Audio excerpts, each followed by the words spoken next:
All right, thank you so much. My name is Fred Diamond from the Institute for Effective Professional Selling. Julie Murphy, this is a marketing and selling effectiveness sub brand of the Sales Game Changers podcast.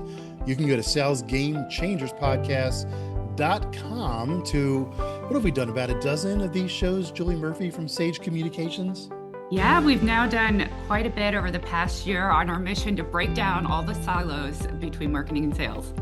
Absolutely. And of course, I'm talking to Julie Murphy with Sage Communications. Her company, Sage Communications, is a part, of course, of the Institute for Effective Professional Selling, Selling Essentials Marketplace. Quick reminder before we bring on Tony D'Angelo here with Fivecast. If you're watching this on YouTube, give us a thumbs up, leave a comment or a question. We'll get to them.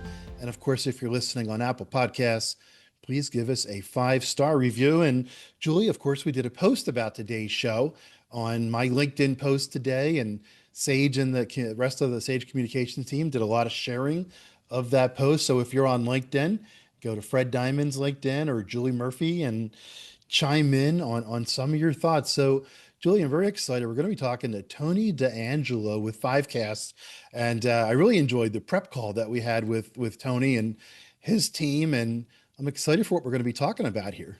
Yeah, me too. We've got a lot of questions for Tony. Tony is a longtime sales leader in this space. You know, I first met Tony when he was vice president of public sector at Lookout, where we did a lot of thought leadership together around mobile security, and the sales team and marketing PR team worked really tightly there. Of course, I also met Tony because his daughter was the lacrosse coach for my daughter, which is really nice when she was in fourth grade and his daughter was in high school. And of course, now she is a D1 lacrosse star. So this town is small, so you can meet people in a lot of different ways. So, Tony, we're really excited to hear about your advice and the trends that you're seeing in the market. So, welcome to our podcast. That was great. Thank you for having me. Yeah, Tony, it's I'm excited to have you here. I forgot about the lacrosse tool. Ty, as I told you, I have a son who's a hockey professional, so he played a little bit of lacrosse, and I know you're mostly on the girl side, so maybe we could tie in some of the lessons from what you've learned from coaching. But all right, so Tony, so tell us real briefly about yourself, and then let's get started. What's the biggest? Again, we're doing today's interview in July of 2026. But what's the biggest shift you've seen in enterprise buying over the past couple of years, and how should sales and marketing leaders be responding? Yeah, it's a good question. I think predominantly it's the access to information, and the things that's changed dramatically over the years. The buyers are far more educated than they used to be, and now with AI tools, it's gotten even better for the consumer. Right, they can look at your competitors. They can create a capabilities matrix with just a couple of keystrokes and have everything at their fingertips. So the trick for marketing leaders is to take back control of that messaging. I'm a big fan of ABM, so account based marketing, highly targeted marketing campaigns. So if you know your client base, you know who's going to resonate best with your message and your product.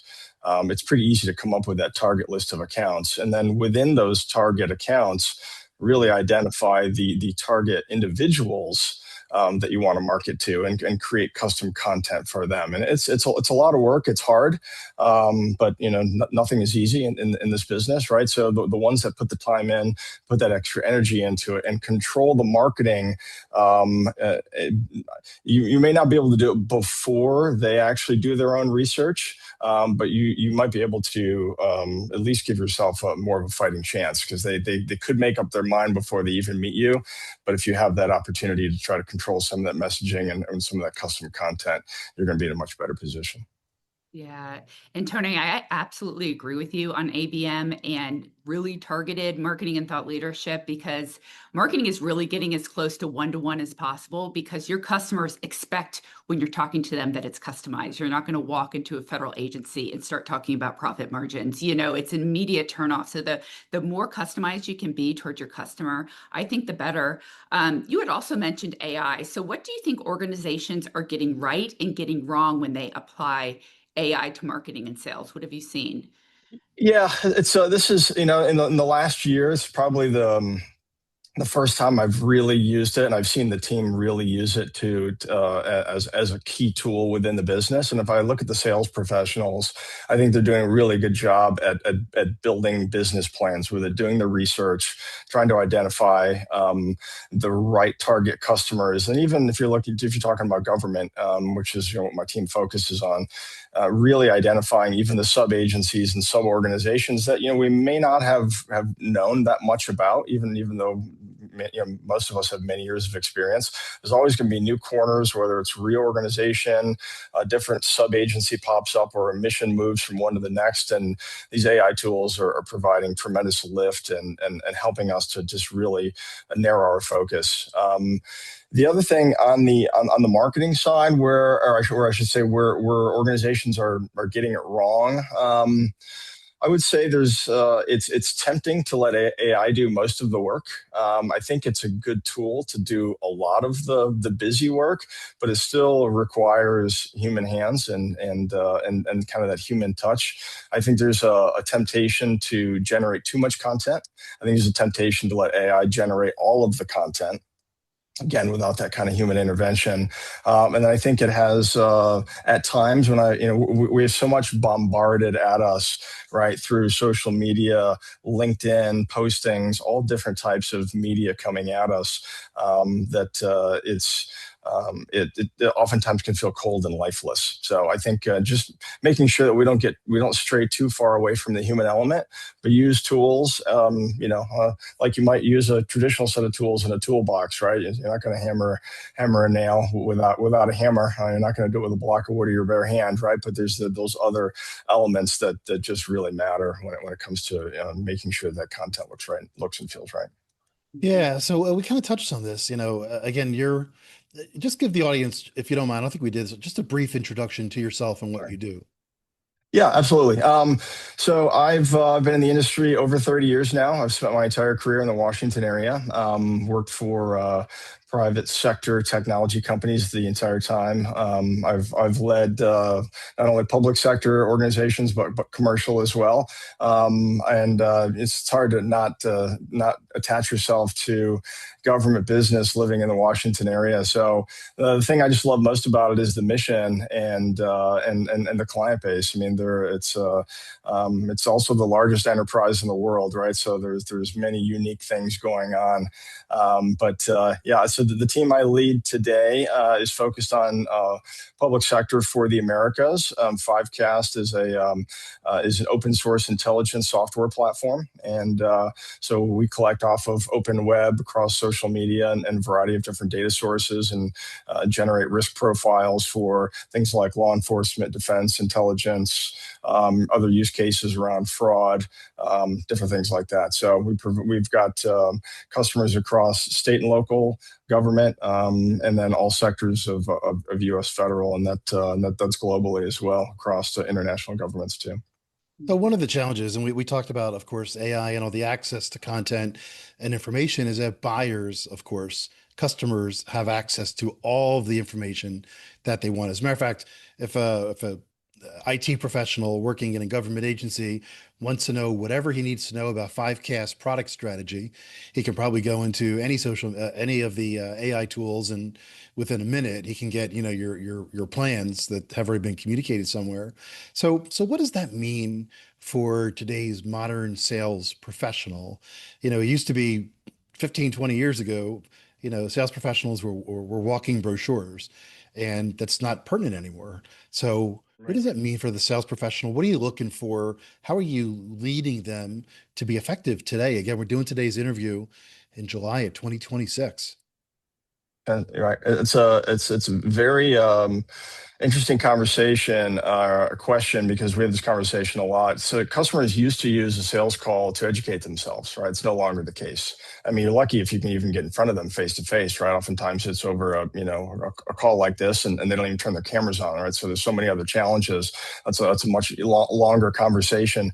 But I think the way that I coach the team, and even what I try to do myself, is just is to be agile, right? We want to learn as much as we possibly can, ideally from that prospective client before you get in front of them, whether it's an initial phone call or if it's an email exchange about what this meeting agenda and what the meeting flow is going to be like. But oftentimes you just don't know, or you could be caught a little bit off guard. So being agile and just being prepared to jump into a later stage of the sales motion than you might normally expect. Customer might be highly educated on your platform, and they'll say, "Hey, I've already done all my homework. I got 20 minutes. I just want to see a demo." You need to decide if that's what you're going to do, and if that's how you're going to allow the call to flow. Are you going to let them control the call, and is that the way that it's going to go? I mean, generally, you might have to go that route if that's the only airtime that you have, right? You might want to make your best impression, but as best you can, also do your homework on the client. Right. So they're doing research on us. We can do the research on them, particularly if it's a government agency. I can learn a lot. Is it a defense agency? Is it a weapons systems program? What do I know about the budget? Have they been in the news? Has somebody been hauled in front of Congress? Are they having problems? Is the program going really well? There's a lot that I can glean from this. I can virtually map out the leadership, just doing my own research, and then ideally within the show value, right, and try to map capabilities to the mission, understand the mission as best you can, because then you'll have some credibility. If you're just going to show up and let them completely lead the call and assume that they know everything because they've done the research, you're probably not going to get a second call back. Yeah, absolutely.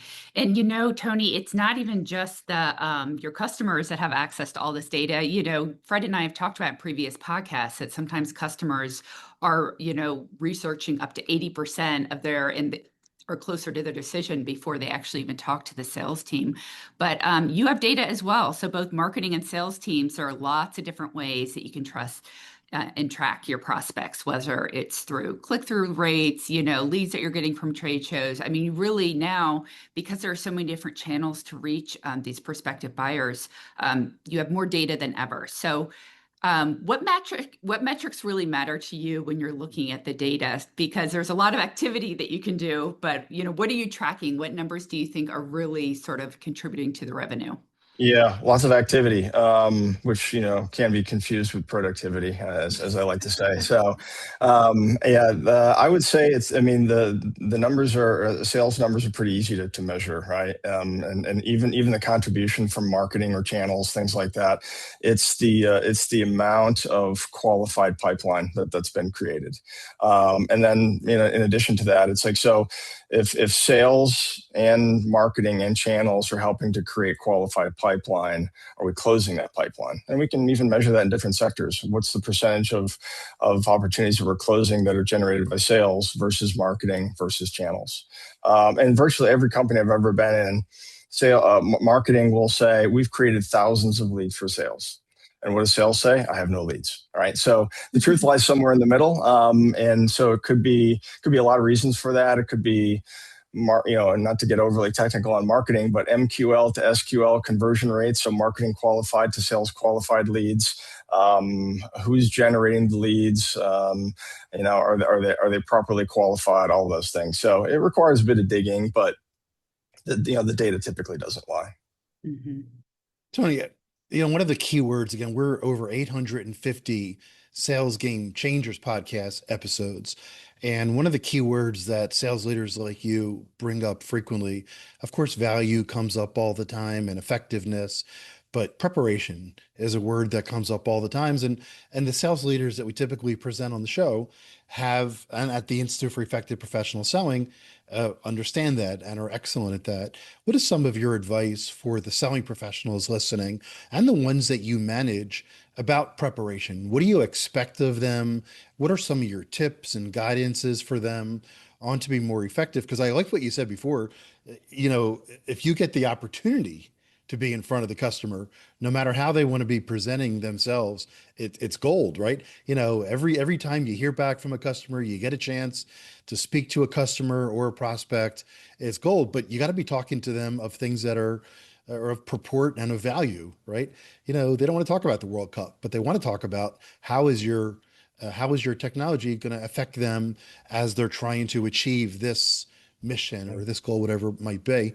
And just curiously, since this is the marketing and selling effectiveness podcast, what might be your advice for the marketing professionals out there to help the sales professionals be more prepared when the opportunity arises? Yeah, it's I would say, and you think about job interviews and what people go through with that type of preparation, right? So if somebody wants to a sales role at Fivecast and they spend a few minutes looking at the website for the interview, it's probably not going to cut it, right? I mean, that's probably the bare minimum, because if I or anyone else says, well, tell me what you know about Fivecast, right? And it's very little or nothing at all. Clearly, they haven't done the preparation. Same thing goes with meeting with a prospective customer. And it's doing that work. The data is generally there, unless it's a classified environment, classified program. You can learn a lot about your client.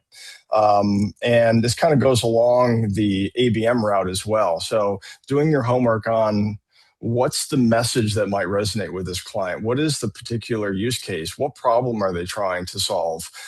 Do we have a solution that solves that problem?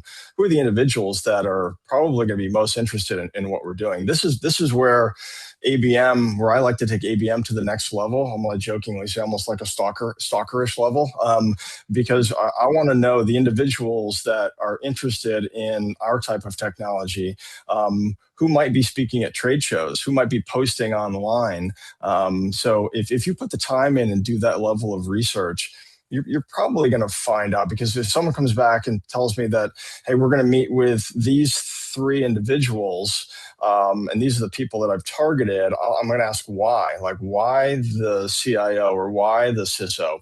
They might have no interest in this technology. It might be somebody else, but until you actually do that homework, because you could literally, just based on titles alone, you could probably come up with 50 people that sound like they could be the right person. But until you do your homework, you could narrow that down to 4 or 5 people. So, without belaboring the point, I think it's that deep preparation, and just understanding the potential client and the mission outcomes. And I think the other point is, be a master in some sort of sales methodology like MedPick or something like that, because that training your brain when you have a very short amount of time in front of the client, you tend not to miss things, right? You're going to look for an economic buyer. You're going to understand the evaluation criteria. You're going to try to implicate pain, if you will, right? What problems are they trying to solve? And then be able to help them, because you can be a relationship salesperson or you can be a very technical salesperson, but the ones that are going to be the most successful are the ones that are solving problems. That's what customers want. Understand what I do, understand my mission, understand my problems, bring me a solution that solves my problems. If you can do that, you're gonna be very successful. Yeah. And that's very smart, Tony. What you're talking about when asking why, it's what are the motivations, what's the buyer behavior, and what's motivating them to be interested in this particular product or service, which is why the messaging and collaboration between sales and marketing. So you're helping each other, you're speaking the same language.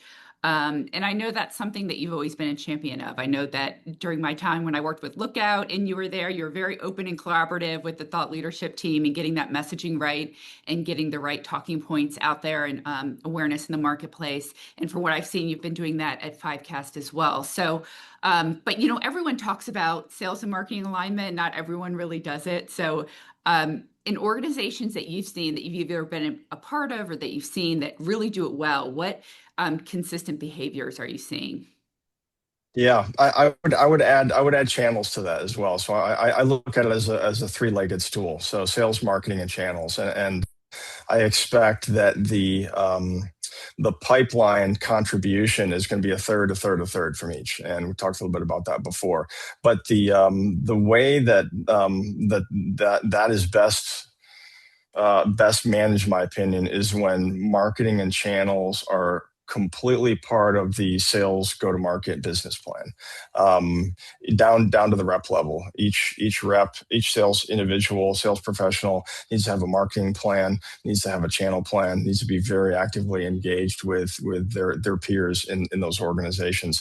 Because if you have if you've got a marketing organization that is off doing their thing and they're creating content and they're and mass emailing it across a number of different verticals, government and commercial, it's going to generally fall flat, in my opinion. It's that close alignment. So the marketing leader and the sales leader, and as well as the marketing individual and sales individual contributors, need to be complete partners, as well as the channel leaders, right? And just all do that together. And because if we're building marketing plans for a specific ABM, we can see that and measure that, and then tweak it. And as I've told people, when we're doing these ABMs, we've already decided who are the target accounts. We've decided who the target individuals are. So we're not going to try it and then stop. It's we're going to try it until we get it right. So if we got the messaging wrong, we're just going to keep going. So again, if we've identified our target accounts and our target individuals, we're just going to keep going. Maybe we get in through a channel partner. Maybe we get in through, again, this great marketing content. Maybe we meet somebody at a trade show. But it's going to be that persistence and the close collaboration across that three-legged stool of sales, channel, and marketing that will win the day. And knowing who those companies are, or for in your case, the government agencies, and who the people are, will definitely save a lot of time, make your marketing more effective. It may not lead to a quicker sale. Hopefully, it will, but it definitely makes the efforts of everybody involved. Well, Julie, we're kind of running out of time here. So Tony, we have a couple more questions here Okay. before I ask you for your specific action step for people listening to today. So I'm going to ask you to give us kind of your first thing that comes to mind to the next couple of questions here. Uh, Sure. what do you see sales reps doing wrong? If you could just pick out one thing, you've managed hundreds of sales professionals, maybe thousands in your career. Again, we're doing today's interview in July of 2026. What's the one thing that just you're constantly seeing selling professionals do wrong today? I would say not focusing enough on the growth and retention aspects. If I look at and we're a SaaS company, so GRR and NRR, as the terminology goes, it's the renewals and the expansion of that existing client base. So if you're a company that's growing 35 to 40% a year, roughly 80% of your 75 to 80% of your annual revenue is going to come from your renewal base. And if you can grow that renewal base roughly 20%. But yet most sales leaders and sales individuals will spend the majority of their time chasing new logo business, which might represent 20% of the growth. Now, those are important. Don't get me wrong, super important to have new logo and continue to expand that footprint. But the gold standard, if you can hit a 95% renewal rate and then retain those clients, your existing clients, and grow them 20%, you're going to solve a lot of problems. The sales cycle is shorter, and the cost of sales, frankly, is a lot shorter. It's a lot easier to retain and expand your existing client base than it is to go find new clients. All right, good. We're going to have some fun with this next one, Tony. If there's Okay. one marketing or sales buzzword that you like to Uh, see retired, and I know you've heard a lot over the course of your uh, career, what would you be okay if you never heard yeah, there's a lot of them. Just one. I don't know, synergy maybe. There's a lot of corny, tacky ones. Circle back. I mean, there's so many, but yeah, synergy probably. It's just kind of vague and it sounds good, but there's not really Yeah. much meat behind it. A little empty. I agree with you on that one. Yeah. That's funny. I have a daughter who's a sales manager at the Hershey's Corporation, and she just got promoted to manager. And we were talking about words like Julie's reflecting on here, and buzzwords, etc. And I said one of my favorites is circle back. But anyway, so so I want to thank Tony D'Angelo. Julie, thank you for bringing Tony on the show. This again was the Marketing and Selling Effectiveness podcast, a sub brand of the Sales Game Changers podcast. Thank you, Tony, for the great insights. Again, the whole notion of ABM. I've been saying this my whole career, knowing who your prospects are, knowing who's most likely to buy, right? And it ain't thousands of companies. I used to work for a guy who worked at IBM. He was a senior VP of sales at IBM. And this was when IBM was the technology company, the hugest one. And even he said that not every company was a target of theirs. They couldn't satisfy every single customer. Uh, now again, my daughter, I just mentioned, sells Hershey's candies. Same thing. I said, well, I guess everyone buys Reese's peanut butter cups because it's the biggest candy. And she said, well, peanut butter is not very big with Hispanic audiences. So it's a lesser product in some neighborhood convenience stores, for example. So I love what you brought up though with your team and directing them. It makes marketing efforts a lot more effective, et cetera. You've given us so many great ideas here. Give us one specific action that people listening to the show or reading the transcript should do right now to take their sales career to the next level. Master your craft. Be an expert. There's this notion of 10,000 hours to be an expert. Like, I don't think that's enough for sales. Maybe it's enough to play the piano or to, to do something else. But yeah, put the time in. Don't apologize for what you do. Be proud of it. We're solving problems. We're bringing technology to people that have real problems and solving those problems. Do the hard stuff. Put the time in. Read books, listen to podcasts like this one, and just continue to get better and hone your craft because, like I said, 10,000 hours, I think equates to less than 5 years in the workforce, and that's not enough. So just keep at it and you'll get better. That's great. I mean, as we've said many times, if you're a professional, be a professional. And what are the things that professionals will be doing? Julie, any final thoughts before we wind down here? I think you're right. I think the 10,000 hours is a good starting point, but it's also never stop learning because our industry is changing too much. If you did that for 5 years and came back, we probably wouldn't even recognize it. So I think it's a continual over the course of your career is to try to keep up, and that's what we do as well. So absolutely. All right, once again, thank you, Julie Murphy. Thank you, Tony D'Angelo. My name is Fred Diamond. This is the Sales Game Changers podcast.